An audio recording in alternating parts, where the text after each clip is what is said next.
Alors bonjour à toutes et à tous, j'espère que tout le monde m'entend bien, normalement tout va bien. Je suis ravi de vous retrouver pour cette nouvelle édition des Rendez-vous du Greffe.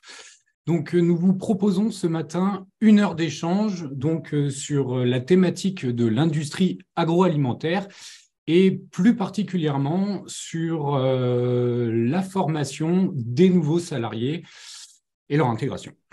Donc, je me présente, je suis Thomas Robert, je suis chargé d'animation au Greffe Bretagne et j'ai oublié de le dire, mais ce webinaire est présenté aussi dans le cadre de la Semaine nationale de l'emploi dans l'industrie agroalimentaire. Donc, sans plus attendre, je vais vous présenter nos trois intervenantes et intervenants. Donc, tout d'abord, Marie Kiefer, qui est déléguée générale chez la BEA. Donc, la BEA, c'est l'association bretonne des entreprises agroalimentaires. Donc, vous êtes ici pour nous parler d'une étude qui a été menée par la BEA. Donc, cette étude porte justement sur l'intégration des nouveaux embauchés dans le but un petit peu de réduire l'écart qu'il y a entre les compétences des nouveaux embauchés et les compétences attendues sur ces postes. Bonjour Marie. Bonjour. Bonjour. Également présente avec nous Marie-Hélène Kéméné. Donc vous êtes directrice chez Ifria West. Donc vous nous parlerez de l'offre de formation existante et qui répond aussi aux besoins des entreprises du secteur. Bonjour Marie-Hélène. Bonjour à tous. Et enfin, avec nous, Pierre Baudouin. Donc, Pierre Baudouin, vous êtes directeur des ressources humaines chez la société bretonne de volaille. Donc, vous venez aussi nous témoigner des solutions qui sont apportées par les entreprises pour former et intégrer les nouveaux arrivants. Bonjour Pierre. Bonjour à toutes et à tous. Et enfin, et non pas des moindres, vous serez assisté dans le chat par Marie-Claire May. Donc, Marie-Claire May, c'est ma collègue chargée d'animation au Greffe Bretagne. Donc, n'hésitez surtout pas à poser vos questions. Nous y répondrons au maximum. Bon, on va pouvoir commencer, je pense. Sans plus attendre, on va rentrer dans le vif du sujet. Marie, pour commencer, pour poser les bases, est-ce que vous pouvez nous parler un petit peu de la filière de l'agroalimentaire, ses chiffres, ses entreprises, ses emplois, etc. Oui, bien sûr, là pour ça, bonjour à toutes et à tous. Ravie d'introduire ce webinaire sur à la fois les possibilités d'intégrer les entreprises agroalimentaires et puis aussi les éléments donnés aux organismes de formation pour mieux former les personnes donc intéressées par tout ce qui est alimentaire en Bretagne. Je souhaitais pouvoir vous partager donc un PowerPoint qui va vous redonner quelques éléments. C'est parti. L'agroalimentaire, donc le secteur agroalimentaire en Bretagne, c'est plus de 70 000 salariés sur l'ensemble de la Bretagne. En gros, on est le premier secteur industriel, premier secteur économique industriel en Bretagne. Et vous avez à peu près 4 000 établissements sur l'ensemble de la Bretagne, ce qui veut dire que autour de chez soi, on a une entreprise alimentaire à moins de 30 km. Ce qui veut dire qu'en gros, on maille l'ensemble du territoire breton. Et ces entreprises alimentaires, elles sont composées de TPE, PME, d'ETI, de sites appartenant à des grands groupes et puis de plus grandes entreprises. Donc, on a aussi l'ensemble de la représentation du système économique au sein de cette filière agroalimentaire.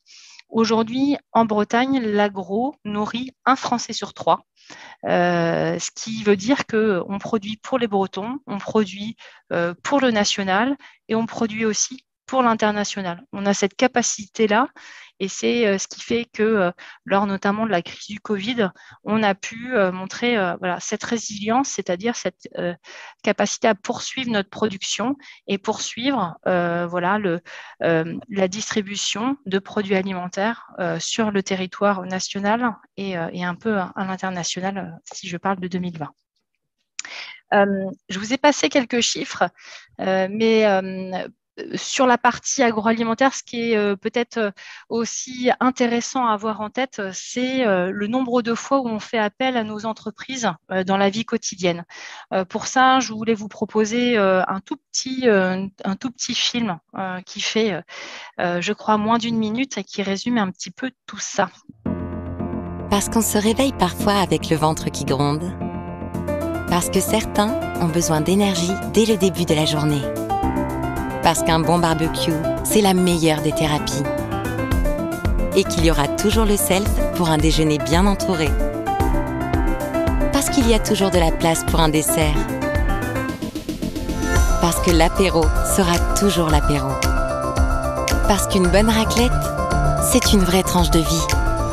Et parce que les tempêtes ouvrent l'appétit. Se nourrir rythme nos vies. Et si vous en faisiez votre métier ? Rejoignez les entreprises alimentaires bretonnes. Rendez-vous sur abea.bzh. Ce qu'on essaie de montrer par ce petit film qu'on essaie de diffuser au plus grand nombre, c'est les moments où une entreprise alimentaire va pouvoir s'installer en fait dans le quotidien des Français, enfin des Bretons et des Français, que ce soit le petit déjeuner, le déjeuner, le repas familial, parce qu'un secteur comme l'agroalimentaire va prendre les grands secteurs que sont la viande, que sont le lait, que sont la boulangerie-pâtisserie, les surgelés, on a la mer, enfin le poisson, donc on a beaucoup de secteurs et on a donc une pluralité d'offres à proposer à des candidats, à des personnes en reconversion et à des jeunes qui sont en quête aussi de sens. On est quand même au milieu du questionnement que se font les Français sur qu'est-ce que je mets dans l'assiette, pourquoi, quel est le sens que je veux donner à tout ça, et de pouvoir faire un passage ou de travailler de façon prolongée dans l'agroalimentaire, c'est aussi participer à tout ça. Mais je pense que Marie-Hélène et Pierre reviendront sur les quêtes de sens, que ce soit du côté des jeunes ou du côté des salariés directement dans les entreprises. On a alors aujourd'hui une diversité, vous m'arrêtez Thomas si je prends trop de temps, on a une diversité, on l'a vu, de métiers, métiers qui sont sur la partie, donc tout niveau de métier, opérateurs de fabrication, opérateurs de transformation. On a tous les métiers autour des agents de maîtrise, donc manager de proximité, secteur de la maintenance, donc agent de maintenance, technicien de maintenance. Et on a la partie fonction support et managériale, donc avec l'ensemble des fonctions support, je pense à la qualité, sécurité, environnement, au marketing, au commerce, à la R&D, aux ressources humaines aussi, à la partie commerce, si je ne l'ai pas dit, et puis les directeurs de site et les managers. Donc, on a la possibilité de trouver, qu'on soit non cadre, agent de maîtrise ou cadre, une opportunité dans l'agroalimentaire. Merci beaucoup pour toutes ces explications et cette présentation de cette industrie qui, comme vous l'avez très bien dit, façonne un petit peu nos vies sans qu'on s'en rende forcément compte. C'est énormément d'emplois, c'est énormément de métiers aussi. Et pour en revenir là-dessus, j'ai parlé tout à l'heure succinctement d'une étude qui est sortie et qui a été menée par la BEA et qui parle notamment de l'intégration des nouveaux salariés qui intègrent cette industrie. Est-ce que vous pouvez nous présenter cette étude et ce qu'elle présente ? L'étude donc a été menée l'année dernière, sur les 12 derniers mois glissants, et le but était de savoir quels sont les besoins des entreprises agroalimentaires quand elles intègrent certains types de postes. On a pris 10 postes récurrents dans l'ensemble des entreprises agroalimentaires et on est allé demander donc, aux entreprises ce qu'elles attendaient en termes de compétences techniques et comportementales à l'intégration de ces nouveaux embauchés qui peuvent être jeunes ou moins jeunes, peu importe. C'était vraiment pas le sujet, mais de savoir ce qu'elles attendaient. Très rapidement, la cartographie, on a aujourd'hui, donc dans chaque entreprise alimentaire, on a à minima 60% de nos effectifs qui sont composés d'employés ouvriers. Ce qui veut dire que la grande partie de nos équipes vont intégrer les entreprises dans le cadre d'une mission et vont pouvoir évoluer à l'intérieur des entreprises. Trois quarts donc, ont un niveau inférieur au bac. On a des personnes qui peuvent arriver de différents horizons, hôtellerie ou alors métallurgie, travaux publics, enfin vraiment des parcours très variés.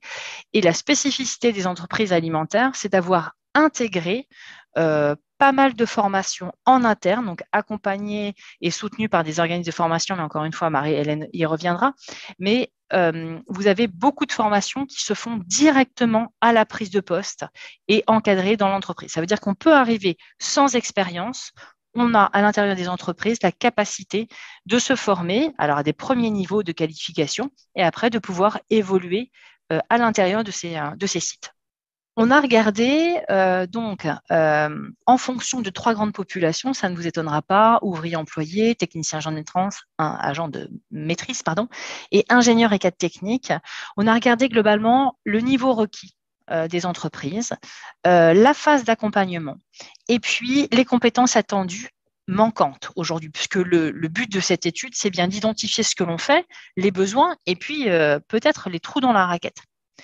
Que ce soit ouvriers, l'ensemble des ouvriers employés, il n'y a pas de niveau de diplôme attendu. Alors peut-être sauf sur le secteur de la viande, mais ce que l'on va chercher avant tout, c'est des habilités, c'est des capacités. Alors c'est un terme un peu technique, mais des compétences comportementales qui vont nous servir de tremplin pour aller intégrer une formation effectuée par l'entreprise qui accueille le candidat, qui accueille le nouvel employé.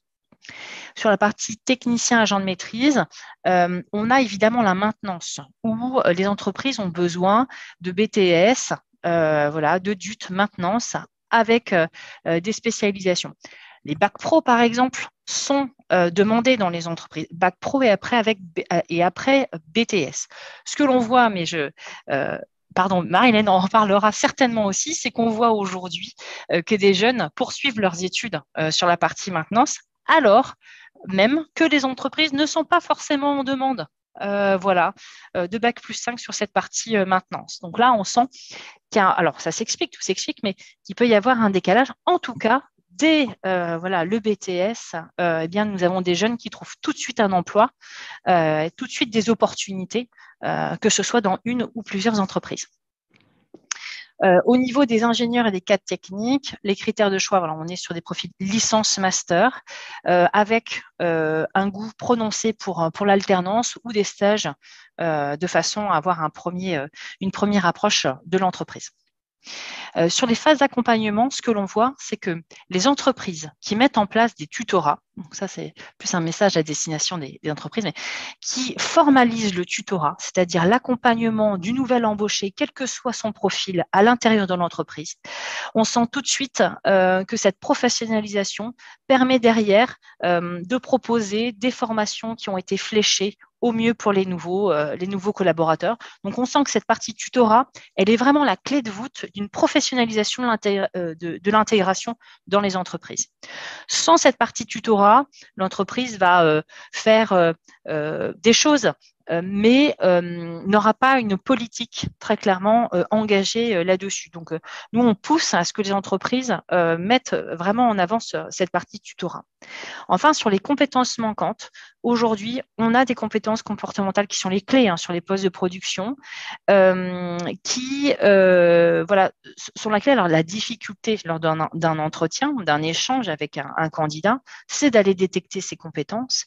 Alors ça c'est ma préconisation. C'est pourquoi tout ce qu'on va pouvoir monter avec notamment le Pôle emploi, les PMSMP et les POE vont permettre aussi d'aller tester ses connaissances, alors de part et d'autre, ses compétences comportementales pour une meilleure intégration. Mais pour nous, ça c'est essentiel. Ce qui peut manquer donc, c'est la détection de ces compétences au moment de l'entrée en entreprise.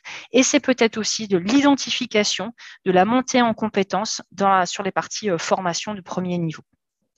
Enfin, sur les niveaux ingénieurs et cadres, ce que les entreprises en fait peuvent noter comme compétences attendues et peut-être manquantes, c'est toute la partie managériale aujourd'hui, qui peut ne pas être complètement en phase et ça, sur toute la partie là, rouge en bas, ce que l'on retrouve quand même, et ça appartient aussi, c'est notre job aussi, c'est la méconnaissance globale du secteur agroalimentaire. Aujourd'hui, on peut avoir une image vieillotte, parfois une image dégradée par rapport à nos activités, alors même qu'on propose des produits qui sont faits ici, avec de la sécurité alimentaire, et puis qu'on retrouve au quotidien, encore une fois, dans nos assiettes. Donc ça, c'est notre rôle derrière, de bien expliquer ce que fait la filière agro, de dépoussiérer, de démystifier aussi des choses. Et pour ça, on a la semaine agroalimentaire qui s'effectue cette semaine, où beaucoup d'entreprises ouvrent leur site pour montrer au plus grand nombre ce que l'on y fait. Eh bien, merci beaucoup. Alors, c'est vraiment très intéressant. Marie-Claire vous a partagé du coup l'étude dans le chat, donc n'hésitez pas, c'est un gros document. Il y a beaucoup de choses dedans, mais c'est vraiment très instructif de mon point de vue. Je vois que pour l'instant, on n'a pas de questions. N'hésitez surtout pas à poser vos questions si vous avez le moindre doute, une curiosité. On y répondra, hein. Il n'y a pas de mauvaises questions, encore une fois, donc n'hésitez surtout pas. Une petite dernière question, Marie.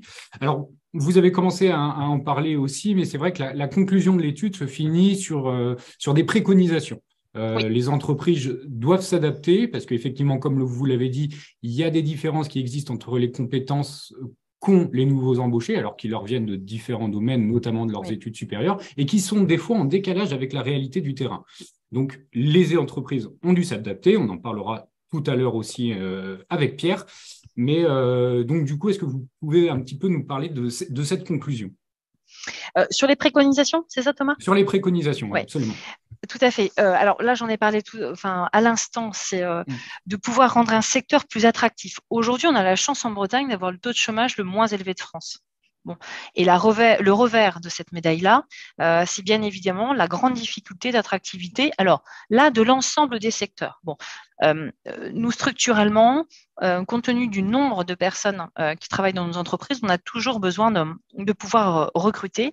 Et là, compte tenu du recrutement qui s'effectue dans d'autres secteurs, on a encore plus de difficultés et on a besoin donc de montrer et de faire savoir ce que l'on fait.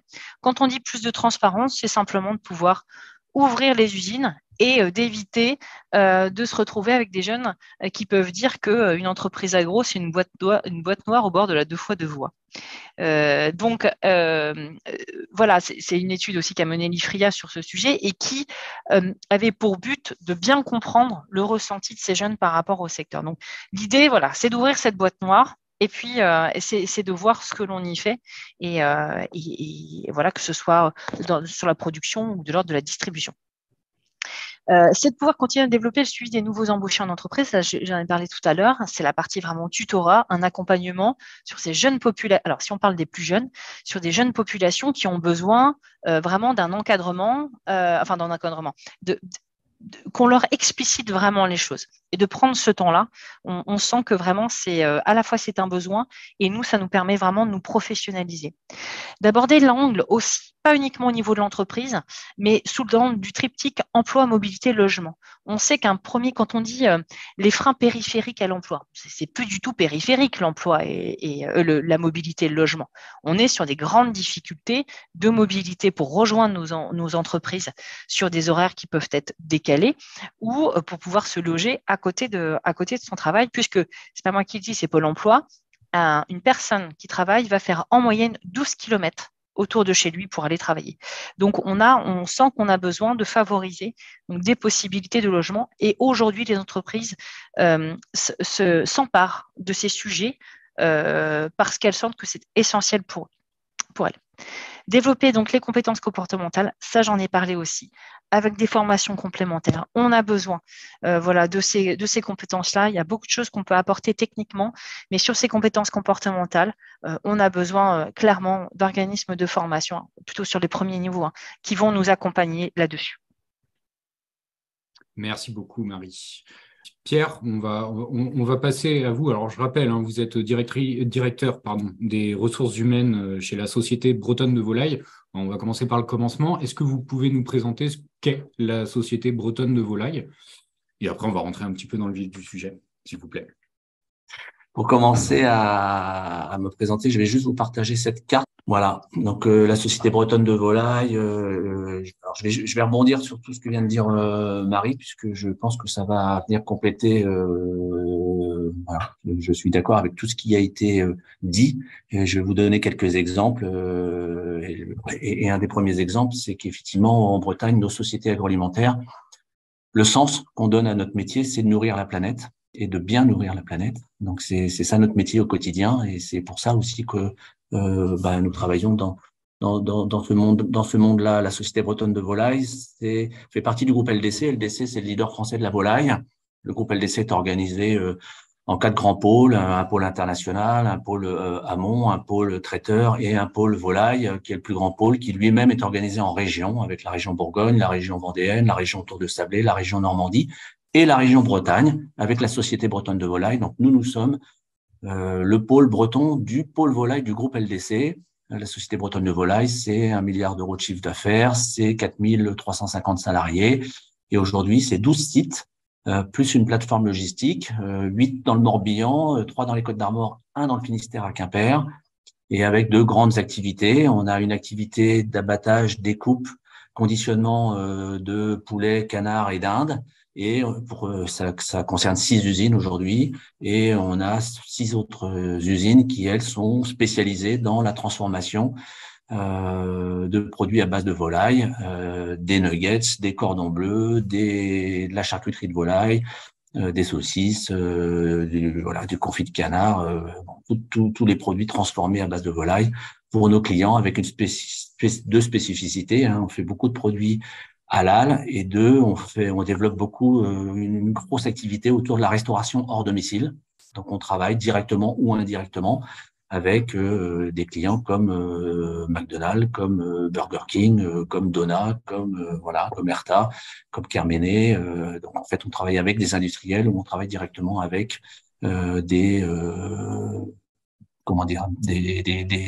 des restaurateurs ou des chaînes de restauration. On travaille aussi avec Domino's Pizza, on travaille aussi avec Picard, avec la grande distribution, bien évidemment, et avec un certain nombre de nos clients qui aujourd'hui sont au cœur de la stratégie du groupe, qui est de valoriser l'origine France.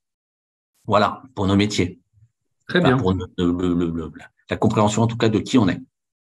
Très bien, eh bien, merci beaucoup. Alors, je rebondis évidemment sur ce qui a été dit précédemment par Marie. Aujourd'hui, il existe des difficultés dans les entreprises du secteur pour former et intégrer ces nouveaux salariés. Alors, apparemment, quel que soit leur niveau d'expertise en arrivant. Oui. Alors, comment ça se passe de votre côté? Est-ce que vous pouvez nous en parler, nous donner votre expérience à vous? Je vais rebondir aussi là sur ce qu'a dit Marie, en vous donnant quelques exemples. Je trouve que c'est intéressant d'avoir des exemples pour que ce soit concret, puisque aujourd'hui on a une difficulté en termes de recrutement sur quels que soient les types de postes, quels que soient les types de métiers. On a une problématique de candidature. Donc ça, c'est un sujet qui nous amène, nous, à travailler beaucoup en amont. Donc aller rencontrer les écoles. Alors ça va dès la 3e, dès la 4e et dès la 3e, et ensuite les lycées, et ensuite les écoles post-bac, et notamment les écoles d'ingénieurs. On fait venir régulièrement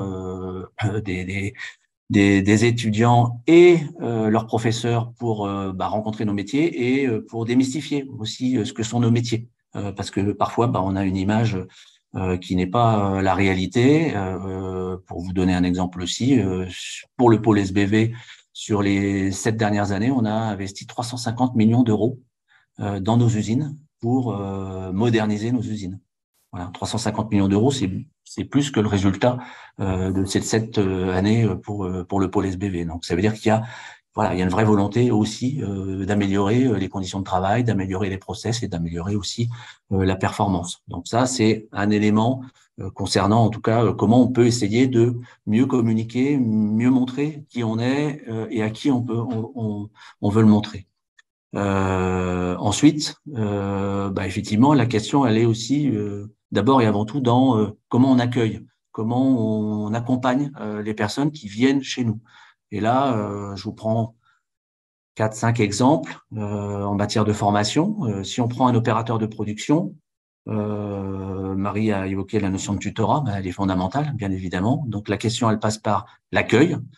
L'accueil, c'est un tuteur. Un tuteur permet d'avoir un interlocuteur, quelqu'un qu'on va repérer, permet déjà, quand on arrive une première journée, de repérer les vestiaires, de savoir dans quel site on est, de faire une visite du site et d'appréhender aussi les règles essentielles de sécurité, puisque chez nous, on a ce qu'on appelle les 12 règles d'or de sécurité, qui sont les règles de base pour pouvoir commencer à travailler chez nous. Donc, il y a une dimension effectivement accueil.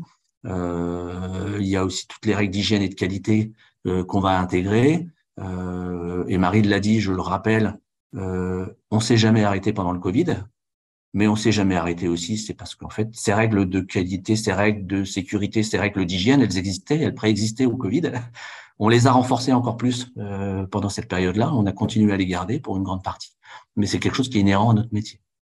Ensuite, une fois qu'on a fait ce parcours-là, derrière, il y a un parcours d'intégration sur poste de travail.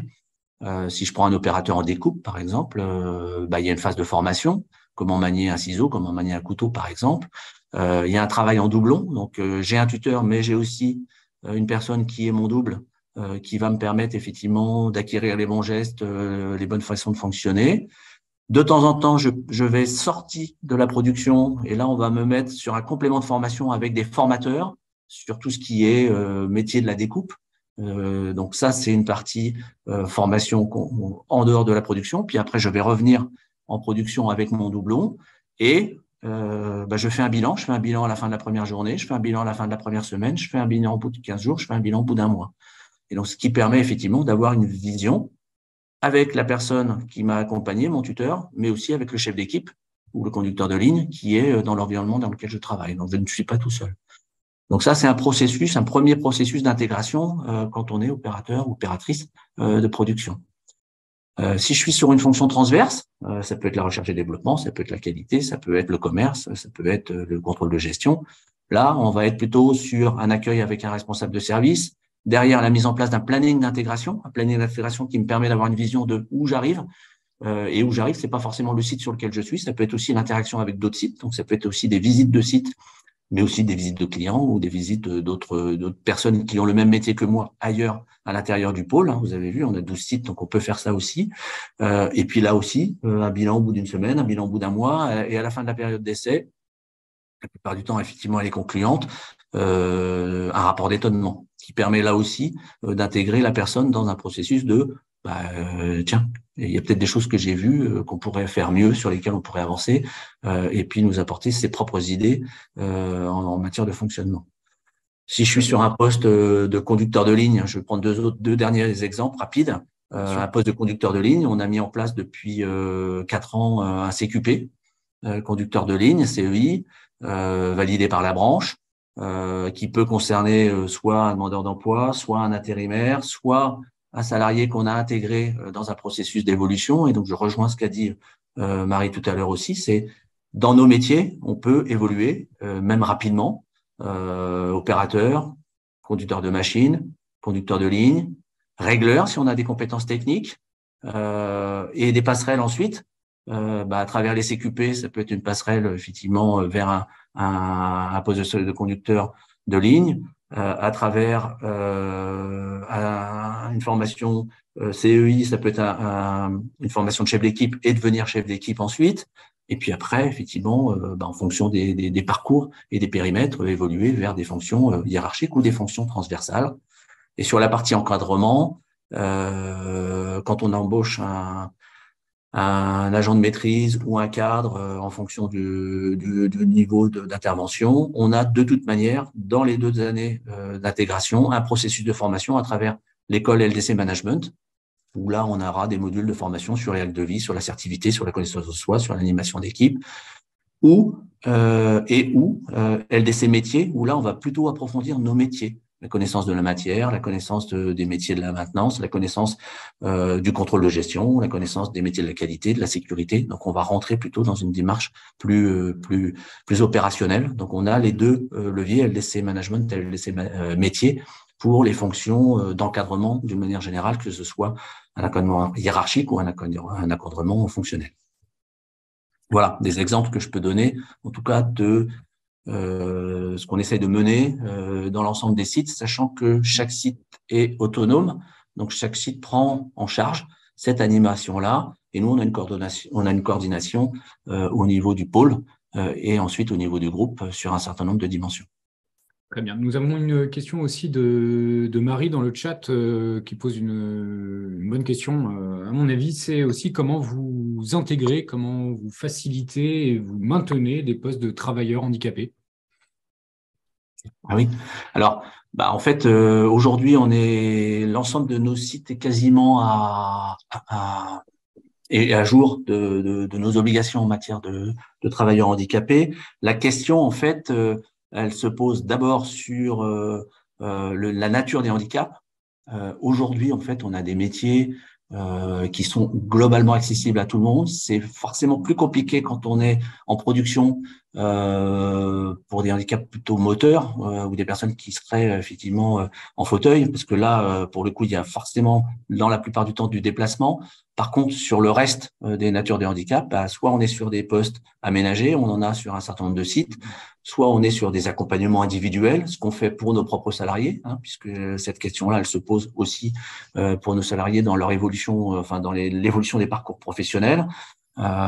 Donc effectivement, là, on a aussi des partenariats avec Cap Emploi, avec un certain nombre d'organismes, la SAMET, effectivement, qui nous accompagnent aussi pour adapter. Donc l'adaptation, elle se fait en fonction du type de poste. Je dirais que là, on est vraiment dans du cas par cas la plupart du temps, en fonction de la nature du handicap. On a aussi un certain nombre de travailleurs handicapés chez nous dont on ne connaît pas le handicap et qui travaillent tous les jours, parce qu'il n'y a pas forcément d'obligation à le déclarer. On essaye, nous, de le faire en sorte, effectivement, pour accompagner si besoin. Et puis après, la plupart du temps, c'est de l'aménagement de poste. Voilà, ça se fait sur la partie production, ça peut se faire sur la partie organisation des horaires aussi parfois, ça peut se faire aussi sur la partie administrative. On a aussi des travailleurs handicapés dans la population plutôt administrative et commerciale, par exemple. Très bien. Eh bien, merci beaucoup. Une autre question de Karine, cette fois-ci. Est-ce que les parcours d'intégration proposés ont pour finalité de valider la période d'essai? Alors, oui et non. C'est-à-dire qu'en fait,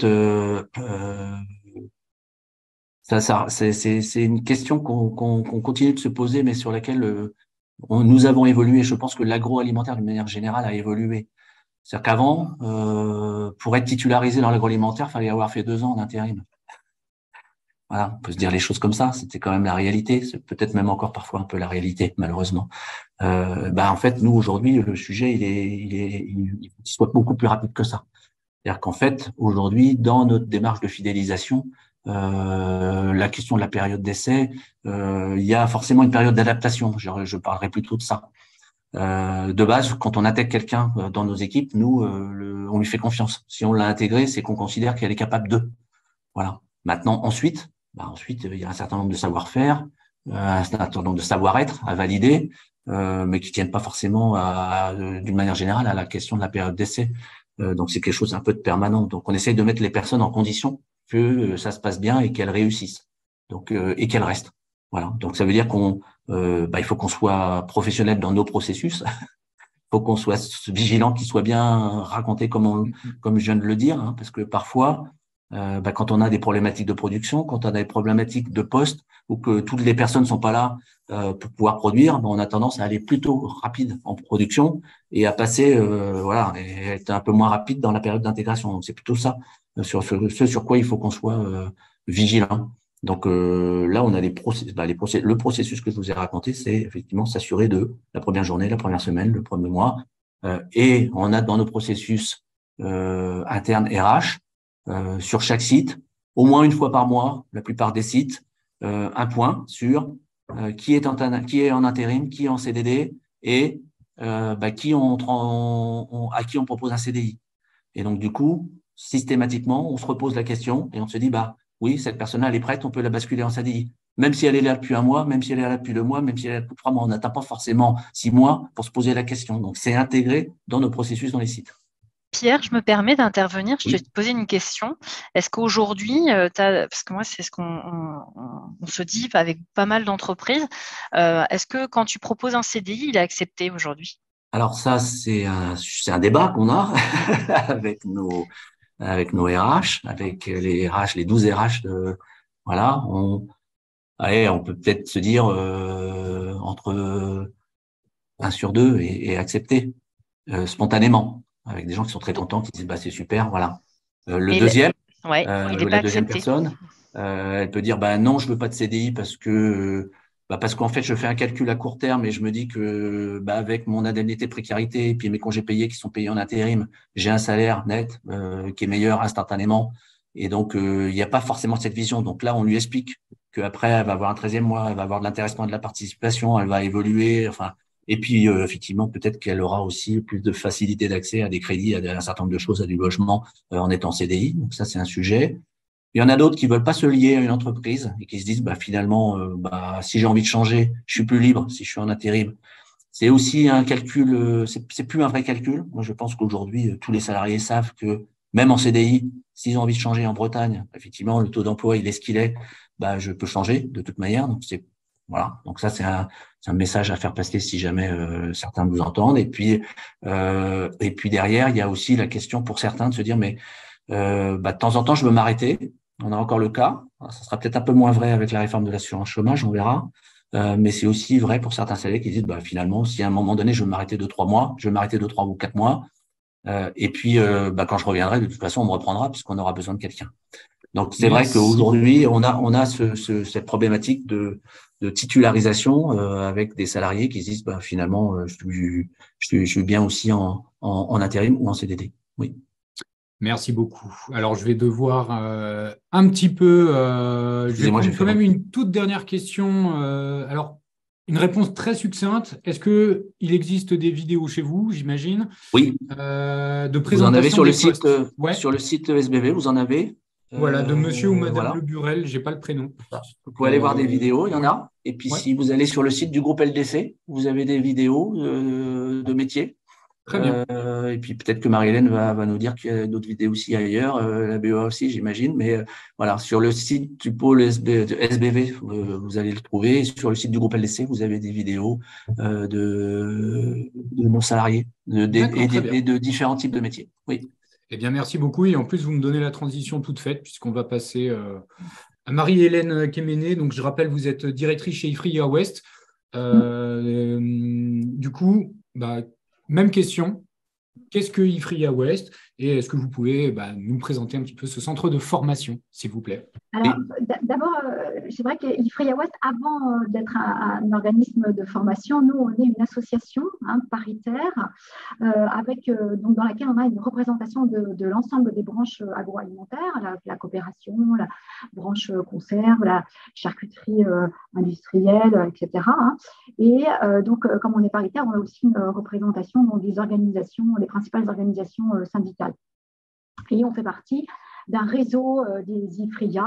Il y a 8 IFRIA donc en France qui ont toutes les mêmes statuts, qui sont issus donc d'un accord de branche. Donc, je disais, dans notre du coup, conseil d'administration, on a donc des représentants des branches, mais qui sont aussi des DRH d'entreprise. Et donc ça vous donne aussi une force de représentation, évidemment, mais aussi d'être en phase avec vraiment les besoins, puisque du coup, on peut en discuter en direct et y répondre spécifiquement aux besoins qui sont exprimés. Donc, j'y reviendrai peut-être un petit peu plus loin, mais du coup, c'est quoi les missions de chaque IFRIA aujourd'hui? Elles sont de 3 ordres. La première, c'est l'intégration de compétences, via l'alternance, donc principalement l'apprentissage, mais aussi le contrat de professionnalisation. La deuxième, c'est le développement des compétences des salariés qui sont en poste. Et on a une troisième mission, et je pense qu'on l'a évoqué, je voudrais peut-être un petit peu plus loin, je vous montrerai justement ce qu'on fait. La troisième, c'est la communication et l'information sur les métiers. Donc, parce qu'on voit aussi que ça devient… quantitativement, on n'arrive plus aujourd'hui à répondre parce qu'on a besoin aussi de de recommuniquer, de remédier à cette image qui s'est un petit peu dégradée au fil du temps et de remettre effectivement en lumière nos métiers, le sens que l'on donne justement à ces métiers qui sont de nourrir la planète. On sera quand même, je pense, on vient d'atteindre les 8 milliards, je crois. Oui, absolument, donc, la nuit dernière. Voilà, donc toutes ces personnes-là, à un moment donné, il faudra aussi les nourrir et je crois que l'industrie agroalimentaire a fort à faire à y contribuer parce que j'entendais dire qu'un tiers de l'alimentation est perdu. Je pense parce que dans certains pays, l'industrie agroalimentaire, elle n'est pas suffisamment présente justement pour… voilà. Et donc ça, je pense que ça donne du sens à nos métiers et il faut réussir à en parler, en tout cas, et à le véhiculer. Voilà, donc pour en revenir à nos deux missions principales, donc du coup, par la voie de l'apprentissage, on forme nous 480 apprentis par an. Sur plusieurs, on va du CAP jusqu'au diplôme d'ingénieur et on est implanté Bretagne et Pays de Loire.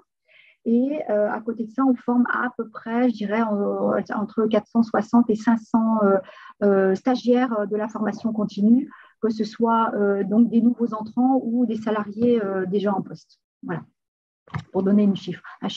Mais à chaque fois, nous, on a, et ça, fait partie des missions qui nous sont données, nous, on a en tête la sécurisation des parcours. C'est-à-dire que la plupart de ce que l'on va faire va donner lieu à une certification au bout, soit à un diplôme de l'éducation nationale ou de l'enseignement supérieur si on travaille en apprentissage, soit effectivement un CQP, donc un certificat de qualification professionnelle donné par les branches, soit aussi on a développé notre propre certification, donc déposée au RNCP, qui va qualifier les opérateurs, les opérateurs qualifiés du métier de la viande ou la conduite de machine. Voilà. En ce qui concerne l'apprentissage, je disais, on va donc du CAP, mais on a jusqu'au diplôme d'ingénieur, on a la particularité d'être un CFA hors les murs. Donc, ça veut dire qu'en gros, donc nous, on va, en fonction de la demande des entreprises, chercher des partenaires pédagogiques qui vont délivrer le diplôme. Ça peut être un lycée qui va délivrer un BTS, ça peut être un organisme privé aussi, et ça peut être une université ou une école d'ingénieurs comme l'Institut Agro de Rennes. Donc, eux vont faire la partie pédagogique et nous, du coup, on va se concentrer sur la recherche de terrain d'apprentissage, de faire le lien entre des candidats et des entreprises. Au fur et à mesure du temps, on s'est vraiment professionnalisé là-dessus et aujourd'hui, je dirais qu'il n'y a plus un jeune qui cherche un terrain d'apprentissage tout seul. Ça fait partie des angoisses de jeunes qui s'orientent vers l'apprentissage, mais aujourd'hui, pour nous, en tout cas, ce n'est plus le cas. Moi, aujourd'hui, je suis en capacité de proposer à peu près 5 entreprises à un candidat qui se présente chez nous, ce qui est quand même, je crois, un avantage. Et du coup, on va se concentrer aussi, nous, sur l'accueil et l'intégration. On en parlait, c'est vraiment prépondérant. Cette qualité d'accueil, elle va faire que le jeune va rester, le jeune va parler aussi de ce qu'il fait dans son entourage, va, entre guillemets, le mot contaminé, mais dans le sens positif du terme, voilà, et va pouvoir donc faire essaimer ces métiers, l'image, etc. Donc, je pense que voilà, il faut qu'on réussisse à professionnaliser les acteurs et c'est notre rôle, former les maîtres d'apprentissage, former les tuteurs, aller en entreprise, repérer les difficultés, aider à formaliser les activités et voilà, aider à faire le lien entre l'entreprise et le centre. Là, vraiment, c'est notre cœur de métier, c'est maintenant c'est celui-là, c'est plus la pédagogie, en tout cas du côté de l'apprentissage. D'accord, voilà. Merci beaucoup. Et c'est vrai que c'est intéressant et du coup, je vais prendre un petit peu le levier parce que vous dites qu'effectivement, il y a une forte demande des entreprises. Vous disiez un candidat et 5 entreprises. On rêverait tous d'avoir ça dans tous les secteurs finalement, j'ai envie de dire. Mais alors du coup, comment est-ce que vous avez arrivé à répondre aux besoins des entreprises ? C'est quoi les actions que vous mettez en place pour peut-être répondre de façon plus globale à toutes ces demandes finalement? Alors, moi, je pense qu'il y a deux. Alors, est-ce que c'est spécifique au secteur agroalimentaire? J'ai l'impression que c'est spécifique au secteur industriel. Mais si on se concentre sur l'industrie, bon, c'est d'abord un besoin quantitatif. Il est aujourd'hui, Pierre en a parlé, Marie aussi.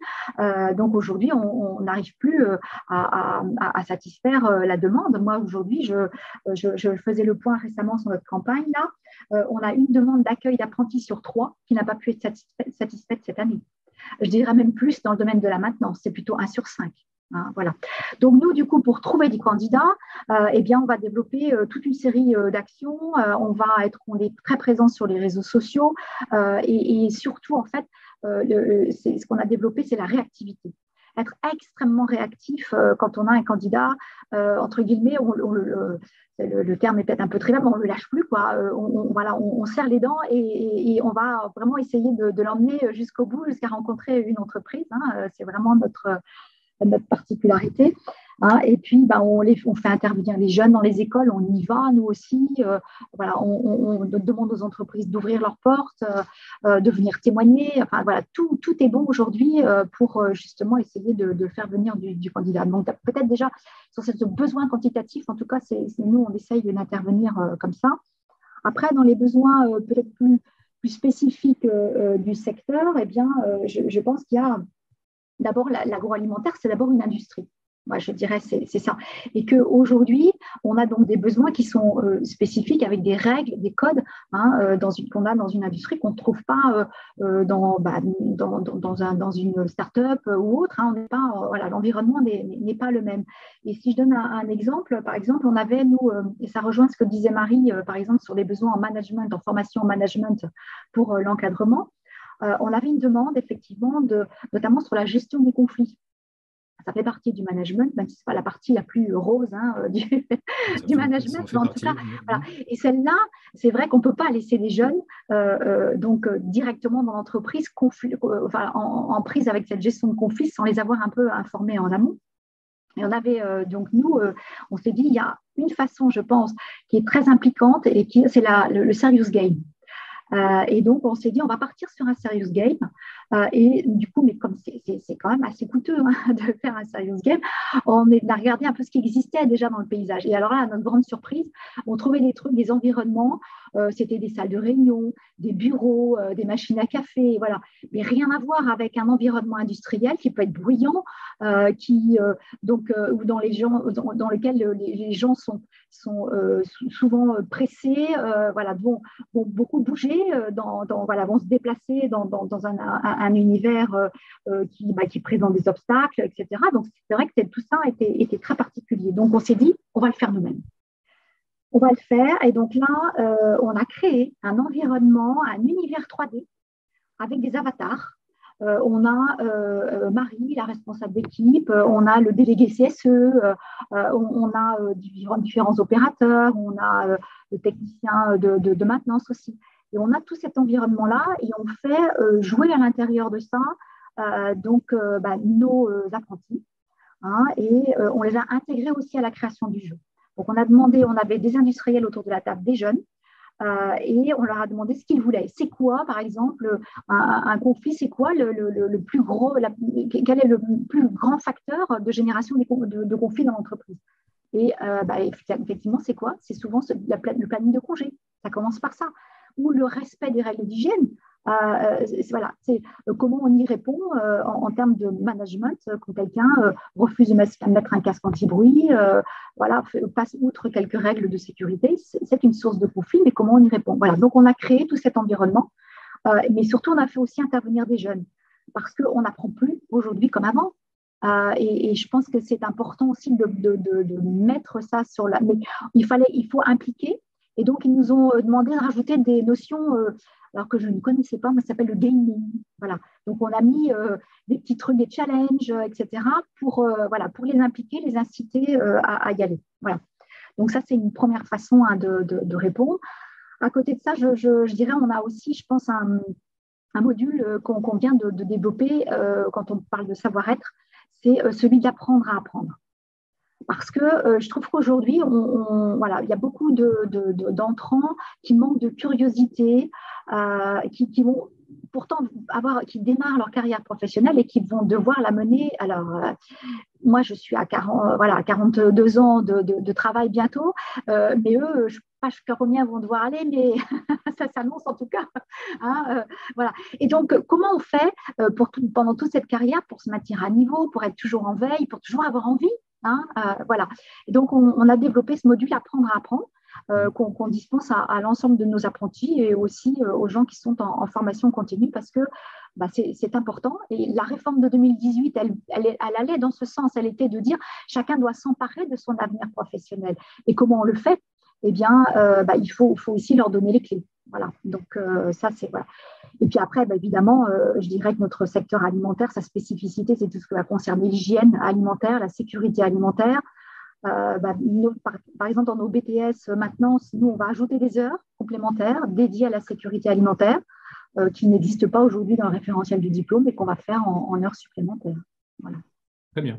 Et est-ce que vous pouvez, du coup, vous me parlez de BTS maintenance industrielle, est-ce que vous pouvez nous parler un petit peu aussi de l'offre un peu plus globale qui existe de formation d'alternance? Voilà, du coup, je vais peut-être vous partager un écran parce que j'ai fait une petite carte interactive.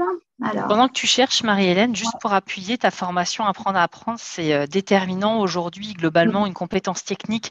Alors, je crois que c'est une étude APEC, donc sur des compétences peut-être plus cadres, mais globalement, la compétence technique a un niveau de vie de moins d'1 an.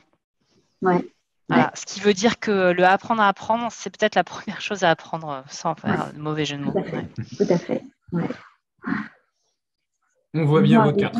Voilà, tout le monde voit la carte. Alors, effectivement, moi, la première des choses, parce qu'on a quand même un petit peu préparé en amont avec Thomas, quand Thomas m'a dit de faire une présentation des formations existantes dans le domaine agroalimentaire, je suis allée faire un petit tour sur le GREF, le site internet du GREF.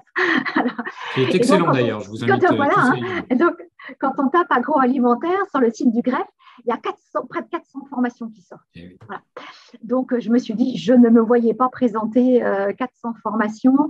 Mais quand on fouille un petit peu, on voit en fait que en fait, tout est… on va trouver, quand on tape agroalimentaire, on trouve des formations qui vont depuis l'agriculture jusqu'à l'alimentation de détail. Voilà, je trouve le bac pro équipement machinisme agricole et je trouve le CAP pâtissier. Voilà. Donc, du coup, il y a certainement… moyen de filtrer et d'être un peu plus concentré. Puis on trouve des formations qui vont de 5 ans jusqu'à des durées quelquefois qui sont de quelques heures pour dispenser un module. Mais voilà, donc peut-être essayer de créer des filtres pour trouver les choses un peu plus facilement. Mais du coup, je me suis dit, je vais me concentrer sur la formation initiale. Voilà, donc là, ce que je vais vous présenter, c'est le panorama de la formation initiale spécifique agroalimentaire. Évidemment, il y a des métiers qui sont transverses à l'industrie agroalimentaire et d'autres. Je ne me suis pas centrée, par exemple, sur les formations en ressources humaines. Voilà, celles-ci, elles ne sont pas spécifiques à l'agroalimentaire, même si Pierre peut-être pourrait dire le contraire. Mais en tout cas, pour la première vue, comme ça, je ne les ai pas vues. Donc, du coup, on va trouver… Je vais peut-être essayer de… Voilà. Non, je vais dézoomer un petit peu, recentrer la carte. Voilà. Donc, moi, j'ai pointé là donc les principaux organismes de formation qui délivrent des formations qui sont vraiment spécifiques au secteur et en formation continue, que ce soit de l'apprentissage ou pas de l'apprentissage d'ailleurs. C'est pas si important que ça.